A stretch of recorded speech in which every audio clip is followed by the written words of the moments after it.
Ieri era la giornata dell'autismo.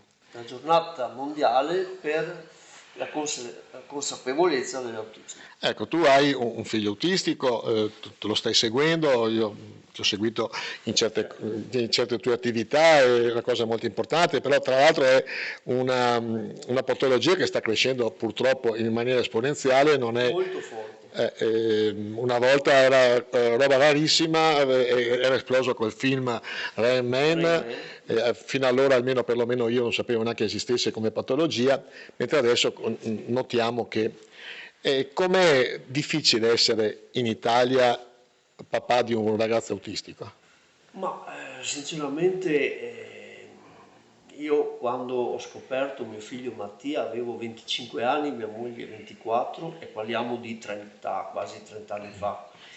E, era, ci- c'era la conoscenza di adesso era molto diversa, rispetto adesso era diversa, anzi per anni e anni non riuscivamo a capire cosa poteva essere, poi pian piano leggendo ci siamo un po' documentati, andando in posti, sono andati a Napoli dove c'era già un centro con dei professori che venivano dall'America, qualche conferenza, ci siamo arrivati. Non è no, perché il mio figlio, la malattia però è una malattia terribile che quando si scopre e lo stesso soggetto la scopre nel suo corpo è molto tragica, ci sono 6, 7, 8 anni di crisi perché lui non riconosce il proprio corpo. Tra l'altro io ho visto una volta un documentario di un inglese che aveva un figlio autistico e il figlio diceva riusciva ad esprimersi scrivendo, perché poi dopo hanno delle maniere di espressione diverse, No, l'intelligenza che diceva raffinata. sono imprigionato in questo corpo. Anche te da questa impressione? Sì, sì, sì, sono Sì. imprigionati, c'è una barriera di vetro che loro vedono, anche sentono, Quindi hanno ma un'altra le dimensione reazioni sono, praticamente. sono diverse. Anche attenzione, io dopo Mattia, che è stato il secondo, ho avuto altri 4 figli e con sorpresa vedevo che nel suo essere un po' assorto, però vedeva i fratellini se andavano in pericolo Ah sì, quindi partecipava alla vita sociale della esatto, famiglia. sì, sì, ma dopo aver avuto una famiglia numerosa ha giovato tantissimo. Ma tu che segui anche da vicino, tra l'altro sei molto amico anche di Andrea, quei ragazzi, Franco e Andrea che Franco e saranno Andrea, presenti ah sì, che all'inaugurazione, chi non lo sapesse, quel anche, ragazzo autistico che ha girato il mondo col papà, quindi, esatto, eh, stesso anno di mio figlio, ah sì, quindi siete 94, anche quindi sei molto stato. amici anche da questo punto di vista. Sì, sì. Ma non ci sono cure ad oggi? Le uniche cure sono la famiglia e lo stimolo. Lo stimolo di questi ragazzi non arriviamo a guarirli al 100%, è praticamente impossibile, però si può convivere bene e danno molte soddisfazioni anche in termini di umanità, il loro essere così puri aiuta anche Sì. noi genitori e chi vive con Sì, a loro. superare anche dei momenti di sconforto che Esatto, sono inevitabili. esatto. Io sono molto soddisfatto di mio figlio e mi ha aiutato anche personalmente nel modo di pensare, insomma, Anche sì, di impegnarsi di anche impegnarsi, nel sì. lavoro, eccetera. Esatto.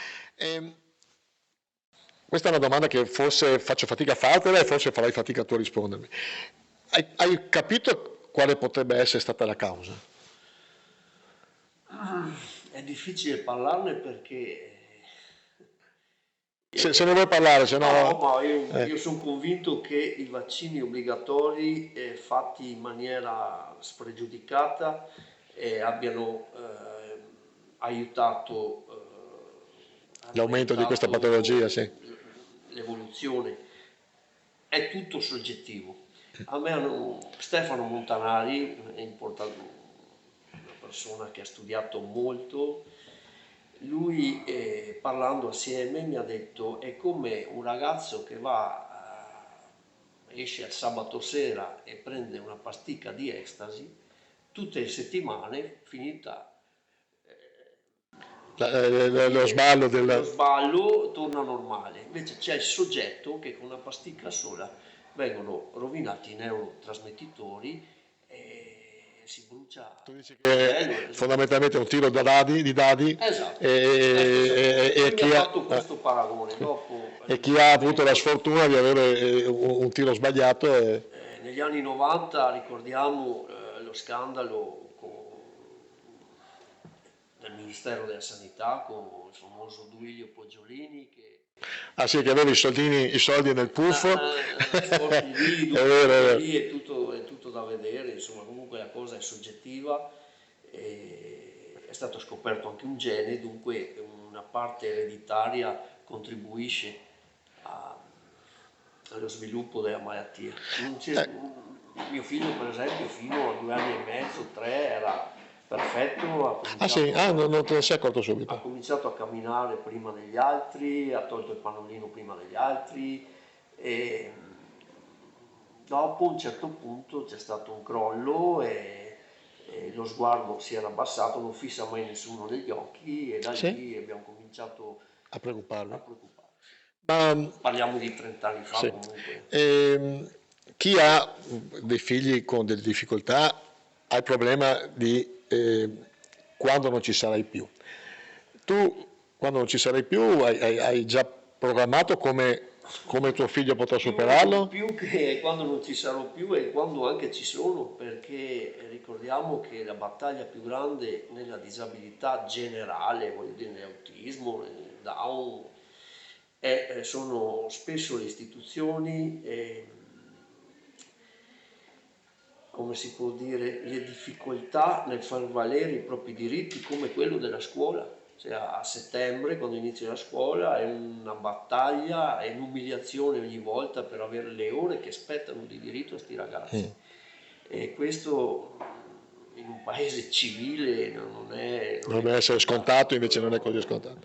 È una questione di cultura E e noi siamo all'estero? molto ma Eh, molto carenti. all'estero tu che hai seguito anche l'estero, come sono messi? Beh, C'è una... i paesi dell'Europa del Nord sono, a mio avviso, sono 20 anni più avanti. Sì, C'è una cultura molto diversa, ma in tutti i settori, insomma, anche nell'ecologia stessa, voglio dire, ho bazzicato per il mio lavoro tanto l'Olanda, per me l'Olanda è il paese in primis di cultura generale davanti a tutti. sì. Come si chiama tuo figlio?